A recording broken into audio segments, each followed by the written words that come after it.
Hello champions, BPSC exam date पे फिर से तलवार लटक गई है। 30 सितंबर गया, 17 नवंबर शायद जाएगा, क्योंकि शायद मैं इसलिए बस लगा रहा हूं क्योंकि ऑफिशियल नोटिस नहीं आया है। एक डेट 13 और 14, क्योंकि 2 सिफ्ट में एग्जाम लेना था। अब 13 और 14 को भी मुश्किल लग रहा है। अब आयोग के पास दो ही विकल्प हैं, राइट, दो ही विकल्प है। कारण क्या है कि सीबीएसई ने सीटेट का जो एग्जाम है ना अभी, उसके डेट को शिफ्ट कर दिया है। सीटेट का एग्जाम था 15 तारीख को, अब ये एग्जाम हो रहा है 14 तारीख को। ये बहुत बड़ा एग्जाम है, पूरे भारत के लेवल पे होता है। और बिहार के बीपीएससी देने वाले में से मुझे लगता है 80% तो जरूर होंगे जो सीटेट देंगे, तो मैक्सिमम एस्पिरेंट सीसेट देंगे ही देंगे। तो यहां आके मामला फंस गया। अब आयोग के ऊपर प्रेशर होगा कि आयोग क्या करे। एक डेट गया, दूसरा गया, और 17 नवंबर का डेट तो इसीलिए आयोग को एग्जाम की तैयारी पूरी करने में हालत खराब हो जाएगी। जितना वैकेंसी है और जिस तरफ से लोग फॉर्म भरेंगे तो हालत तो खराब हो जाएगी। अब सवाल है, आयोग के पास दो ही ऑप्शन है। या तो वो फिर से डेट को शिफ्ट करे, 13-14 की जगह आगे की तरफ डेट लेके जाए, या एक शिफ्ट में एग्जाम ले ले।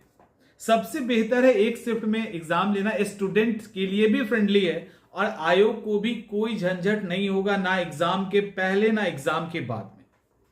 क्या लगता है, एक शिफ्ट में एग्जाम होना चाहिए ना।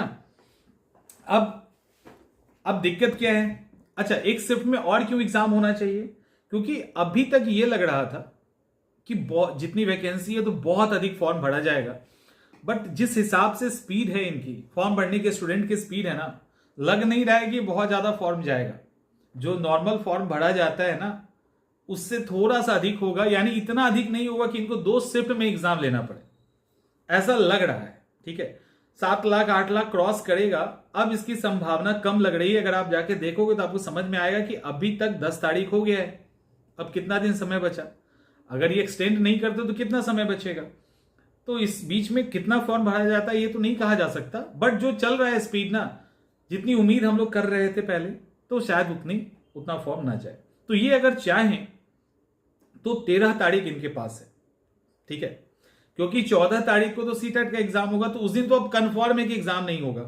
अब आप में से कुछ कहोगे कि नहीं, हम तो आयोग का एग्जाम दे रहे हैं, तो आयोग अपने डेट को शिफ्ट क्यों करे। एक चीज ध्यान रखिएगा, एक चीज ध्यान रखना, आयोग ने अभी कोई ऑफिशियल नोटिस जारी नहीं किया है। आप में से कुछ छात्र ऐसे हो सकते हैं जो प्रोएक्टिव छात्र हैं, आयोग ने 13-14 कर दिया तो फिर आयोग क्यों हटे। आयोग ने कुछ नहीं किया है, आपको पता है 13 या 14 को एग्जाम होने वाला है। आयोग ने ऑफिशियल नोटिस नहीं इशू किया है अभी, और सीटेट का ऑफिशियल नोटिस आ गया है। तो आयोग को हर हाल में डेट शिफ्ट करना होगा, या उसको फिर 13 तारीख को एक शिफ्ट में एग्जाम लेना पड़ेगा।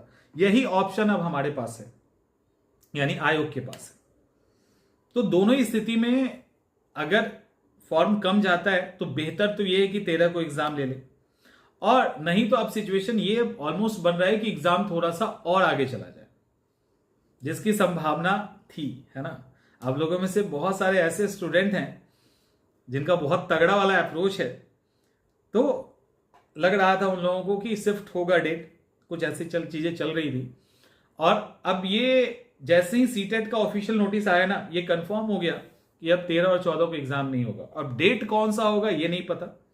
कंडीशन दो ही है, या तो 13 को एक शिफ्ट में एग्जाम हो, या फिर एग्जाम आगे बढ़ाया जाए, क्योंकि और तो पॉसिबिलिटी लग नहीं रही है। एक और पॉसिबिलिटी है कि फर्स्ट आवर में 13 को एग्जाम ले ले, सेकेंड आवर में दूसरे का ले ले। अब एक्टिव कितना है आयोग, वो तो आयोग पे डिपेंड करता है। बट 13 और 14 पे तलवार लटक गया है, लटक ही गया है, कुछ और है विकल्प नहीं। तो अच्छे से तैयारी करते रहिए, पूरे फोकस के साथ होकर तैयारी कीजिए, क्योंकि जितना बड़ा मौका है उतना ही बड़ा आपको टाइम भी मिल रहा है ना। तो चलिए अच्छे से तैयारी करो। और 13-14 तो गया ही, अब पता नहीं कौन सा डेट होगा, हो सकता है पहले ही डेट दे दे। ये भी ध्यान रखना, अभी ऑफिशियल डेट नहीं आया है, तो प्रीपोन्ड भी हो सकता है, पोस्टपोन्ड भी हो सकता है, तो दोनों में से कुछ भी हो सकता है। तो ये नहीं सोचना है कि उसके बाद ही होगा, हो सकता है 2 दिन पहले हो जाए, राइट। तो यही अभी का इन्फॉर्मेशन है, कुछ ऐसा लगेगा तो हम आपको बताएंगे। मिलते हैं हम लोग नेक्स्ट सेशन में।